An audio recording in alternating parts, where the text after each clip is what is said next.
Hey, watch fam. So I've been left to my own devices tonight. Mrs. has gone to bed early. She's absolutely exhausted. She makes me feel like I'm unemployed. Like the amount of work I do compared to her right now, I feel like I'm unemployed collecting watches at home. She works in real estate, and it's busy. It's a busy time in Dubai at the moment, and she's got a strong network, and the word of mouth is strong amongst her network, and just non-stop. Showing, sell, negotiate, all this sort of stuff. I mean, so she's gone to bed early. She's left me with Max. Introduce yourself, mate. They know you know. Max. Left me with Max, the shaved Yorkshire Terrier. No one recognises him. He likes to think he's a Jack Russell sometimes. Makes him sort of like, gives him more street cred. Jack Russell, tougher dogs. But anyway, guys, what did I want to do today? I don't know. You know what? I really don't know. I just fancied a video. I have the option here of browsing Netflix. So, what is it?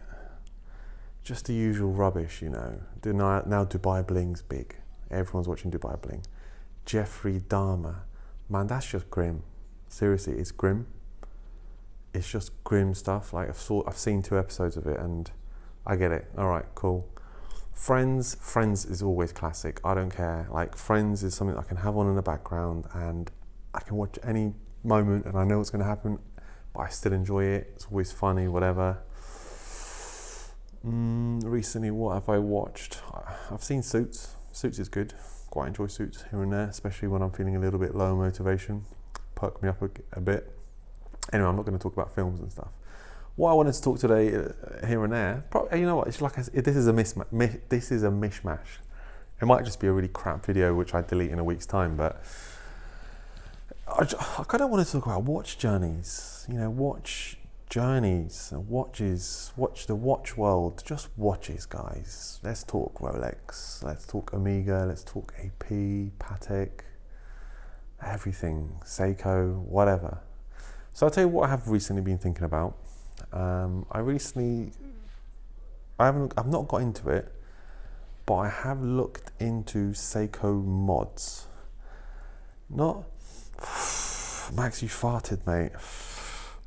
I hate when he does that. He probably drops his guts sometimes. I forgot I'm on a protein diet.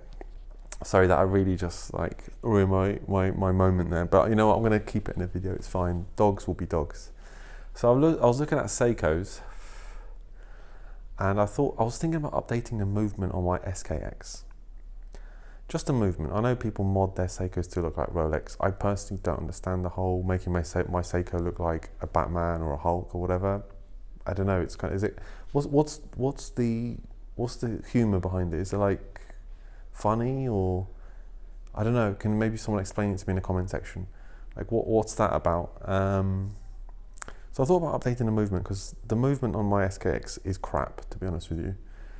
I don't know how much it loses or gains, but I'm sure it's about 20-30 seconds a day. I don't use it every day. Part of me thinks it would be nice to keep the SKX original. Part of me is like, well, I'd like to keep it original for the future, because also you have to change the crown if you upgrade the movement. So that's kind of what I've been looking at, thinking about. There was a guy I follow on Instagram, I forgot his name. By the way, my Instagram is steelmoon_watches. So I looked at that, then I thought to myself, well, am I changing the movement of my SKX just because it's something to do? It'll give me hacking seconds, great. And I'll be able to wind it, great. But how often do I wear it? So, don't know. Then I've been thinking about the straps on my SRP 777, the Turtle. Should I mess around with straps? But at the moment, I'm not into 44mm watches. I wore this Seiko Turtle the other day and I was just like, this thing's huge. Like seriously, I thought it just felt a bit big. I just not into 44mm watches at the moment. I'm loving the 42 on the Omega, 42 and a half, whatever it is, great size. I think that's my size, to be honest. 42 is my size.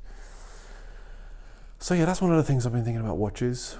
Obviously everyone knows after after a good 5-6 years of thinking about this monster, I finally got the bluesy. Finally went ahead with it and got it. I can't get any good light on a bluesy right now because I kind of sat in dim lighting in the living room, and I don't really like bright lights in the living room because the whole point is to try to be sort of getting ready to fall asleep, try and stay away from blue light and all that sort of stuff. So yeah, the bluesy came in. Yeah, happy with that. Again, I got it because I got it under retail. People keep messaging me like, how are you getting stuff under retail? And my answer is, well, how are you not finding stuff under retail? Like, are you looking? Are you negotiating? What's going on there? Like, I just negotiated this on a local kind of like Gumtree or Craigslist type of thing here that we have in the Middle East, and that's that. Get it checked and you've got it. Granted, the Submariner date that I picked up 2-3 weeks ago, that was like someone messaged me who I bought a watch off some time ago, so that wasn't me finding it in the generals, in the classifieds or whatever. So that's kind of what I've been thinking. So anyway, I've got into the two-tone thing, the gold thing. I don't want to talk about two-tone and gold too much in this vid because I want to save that for my video on the bluesy and why I got into. Go on. You embarrass yourself farting. Go. I don't want you to sit here. Go on. So I'm going to leave that for my bluesy video on the journey to gold. It's got a good ring to it. On the journey to gold. So I'll save that for that. But what I can say, I was looking for, and this is just straight out of a drug book, but I was looking for a different hit. I was looking for like a different type of hit. I think the hit of stainless steel on black dial kind of wasn't there for me anymore. Oh no, it wasn't. It got a bit monotonous. I love my SD4K, everyone knows that. It's the M5 of the watch world for me, wicked. But it just wasn't giving me the hit. And recently I've been, spending time with different circles, and these circles carry different weight of watches, and the SD4K doesn't mean anything in this sort of thing. Granted, in our watch journey, we're always like telling ourselves, well, I'm special because I've got an SD4K, or I've got this and none of you know what it is. That's in our heads. No one actually in the real world cares, which is the truth. It is the truth. A lot of us will say, well, I've got a 5513 or whatever. I mean, we do it for our own personal thing. We do it because in our heads, we have this story or we have this character profile of ourselves. And in this little film that we play in our heads, this is going to be my character profile. And he has XYZ watch because he stands for this or he's that. So maybe I'm talking about myself here. I have no idea. I'll probably get loads of crap in the comment section going, Mike, what's up with you, mate? Let me just check if my tea is at the right temperature. My cup says dream big. I'm trying to dream big at the moment. On the topic of temperature, recently my wife bought this kettle which you have to press twice to switch it on, which was annoying me. But you can set the temperature of the water, and then you can tell the kettle to keep a certain water temperature. And it's like, for me, properly over-engineered nonsense, pretty much like this new watch, 50mm Deep Sea Challenger, just over-engineered. But saying that, recently I've liked knowing that my water is at 80 degrees. To be honest, I boil my water to 84 degrees because tea, especially green tea, should only be brewed at 80 degrees, otherwise you ruin it. So I've kind of been enjoying that aspect of this kettle. Anyway, you can see that I'm having this type of evening where I'm just having to offload loads of information with some people or someone, so forgive me guys. But again, it's just a little bit about me, just some fun, light-hearted chat, whatever. So yeah, back to the watch stuff. Where was I going? I was talking about something, and I got lost with hot water. You see, this is my mind at the moment, guys. My mind is fried with work right now. So let's just go back to watch journeys. And oh yeah, the SD4K and you're in circles. So you know what? I just wanted to try this two-tone gold kind of journey. I won't say any more than that, but I just wanted to try this two-tone gold journey. I had friends who were like, Mike, try the Omega SMP 300. I didn't for ages, and now I'm loving it. I had friends who were like, try the two-tone, you'll love it. It's just like fantastic. I was like, it's not me, it's a bit this. Well, I got it. Granted, I've only had it a day, but it's cool. I can tell you one thing though about the Submariner, the two-tone. This is not everyday, everywhere watch for me. I want to reserve something for special occasions these days. I don't want to just every day I go to Carrefour, Waitrose, wherever, shopping, buy my roast chicken with the bluesy on. I don't want to get away from that. This is what the SMP 300 is doing really well. It's buying me my chicken. No, it's not, but it's covering those moments, you know, at work, meetings, whatever. SMP 300 I'm fine with. I wanted something a little bit more, I don't know, special for the evenings. A bit more special, a bit more extravagant. I just wanted to try it, like, because I just started feeling a little bit dull from the black Rolex stainless steel black dial stuff. You know, I was just feeling a little bit dull, you know. So yeah, I mean, listen, some guy, I mean, so I saw a guy today, he had I was feeling cool wearing my two-tone, my bluesy, and he was wearing some sort of AP. It's like, nice. It was nice, it was like a Royal Oak offshore, like it was a really cool statement piece, but again, even if I just want to have a little bit of gold on the wrist. You know what? I just want to have a little bit of gold on the wrist. I just fancy it. Another thing about Dubai, man, there are a lot of fake watches in Dubai. Oh my God, there are a lot of fake watches in Dubai. Where I work, right, there's this guy who wears nice watches. And we talk, to be honest, and I'm pretty sure his watches are fake. There's just something about him, I'm pretty sure they're fake, especially his blue AP. It's like he doesn't know enough about it, but then again, not everyone's into it, right? People just buy status pieces, but there are a lot of fake watches in the Middle East. I mean, I've seen ticking Rolexes, I've bought that up in channels, ticking Rolexes. I've seen Submariners with PCLs, and I'm talking like black Submariners with PCLs that aren't GMTs. You know, you do see some Franken watches around. So yeah, you know, I can't comment. Probably people think I'm wearing a fake watch sometimes. I'm usually wearing ugly gym clothes, sweating after like a leg workout, whatever, and I'm wearing a half decent watch. People think, well, who's this guy? Plus, I don't choose to go to the most expensive gyms. I like to keep my gyms quite Spartan. I like to go to relatively basic gyms. It's just where I find I get the best workout. If you send me to like one of these leisure center gyms, super luxury ones, I'm not getting a good workout there. It's just not my crowd. It's just, I've always stayed, in my mind, one of these guys who need a certain mindset in a gym, hunger. I need to see hungry guys around me training. Then I train. Hungry people, should I say, not hungry guys. Hungry people training, not people who are there to, like, you know, snap selfies and ask the receptionist for cold bottle of water and a towel. It's just not for me. It's like, just bring your own water and train. You know, most I can expect is like a blend my protein shake for me. But saying that, some guys do train in their watches. I've got a guy, big guy friend. He's ex-bodybuilder. Loves to train in his Swiss pieces. I don't know. I couldn't do it. I just know for a fact that a barbell will wipe out my watch. I'm a bit of an idiot in the gym. Plus also running. I don't know if it'll be good for the movement. And I overthink about it. Blah blah blah blah blah. Like I am now. Yeah. So yeah, watch journeys. Like your watch journey, I think everyone's is just a reference group of like the 5 people who are closest to you, or the 5 people who you communicate with most, and you put your journey up against theirs, and you just keep adjusting yours. Seriously, like, part of the reason I've even put this video up is because I'm still quite shocked that I've actually bought a 2-tone watch. I'm literally shocked that I've bought a 2-tone watch. I'm like really surprised in myself, like, Michael, where did that come from? But it was inside me for 5-6 years, and finally, with the prices the way they are now, I'm like, no, I'm going for it. Where is this watch? Let me see. Let me show you guys something.